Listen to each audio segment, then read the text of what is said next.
What's going on, people? So today's news is Google releases Bard.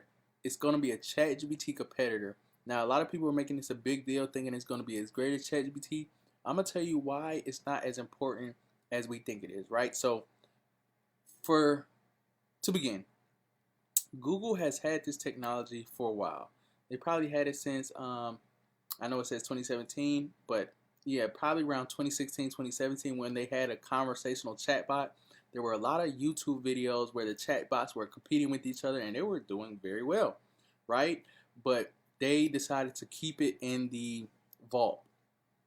And in doing so, they messed up because when ChatGPT released, they didn't do this huge press release saying, hey, this is ChatGPT, this is going to change the world. They just released it to the public, right? And because it was so good, it caught on so fast, and many people decided, hey, we're all in on this, right?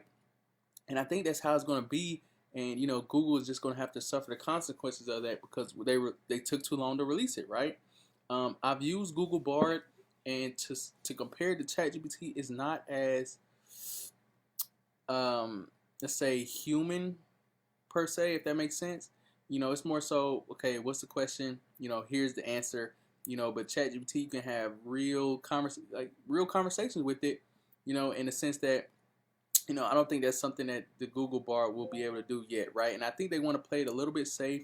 They don't want to go all out and release it all because Google, they're a well-established brand, and any mishaps can reflect poorly on their brand. And while I understand where they're coming from, in the AI race, you're gonna have to move fast and break things, and I think that's what ChatGPT and OpenAI did so well, and that's why they're going to succeed and come out on top, right? So this is just another article. They're racing to catch up with ChatGPT, and like I said, I think ChatGPT pretty much is going to own this space because they got the user feedback. They know what users want. They're already making changes. And Google, they had to unrelease Bard because of a mistake. And I'm going to show you that right here in a second, right?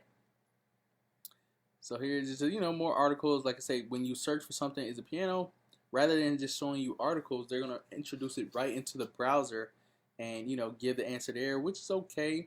But ChatGPT is pretty much like a separate thing from a browser. It can become a browser, but it's more so separate where you go in there to ask very specific questions and it gives you a very specific answer that you wouldn't use a Google search for, if that makes sense, right?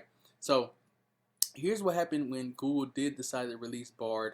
This is probably a few days ago. Google shares lose $100 billion. Now, keep in mind, Google is almost $1 trillion company. So $100 billion is not very much. I think they lost like 8% of their market value, but it's still $100 billion. You get what I'm saying? So they decided to release it, and while they were showing the demo, I'm not gonna play this video, it made an error, right? And we know ChatGPT made a few errors. There were a lot of mishaps and mistakes due to the many different fields of research ChatGPT combined, but when you're trying to show this huge demo of this new product and it makes a mistake, investors didn't like that, right? And the shares dropped $100 billion. So while I think this is not a huge microcosm, I do think Google will be able to bounce back as time goes on. But like I say, for the AI conversational space, the ChatGPT database is going to rule all. And I think Google waited a little bit too long to try and test the waters, and they're suffering the consequences. So just to reiterate, ChatGPT is going to be the number one. I don't envision that changing anytime soon, especially when they release ChatGPT 4. It's going to still remain number one, and it's only going to get stronger. And Google is just going to be a second fiddle. Yeah, like I say, this little I guess you would call it search history answer question thing. It's going to be okay, but I think this will become the norm, and ChatGPT will become the expert, for specific questions per se, right? So that's it for this video. Let's go on to the next.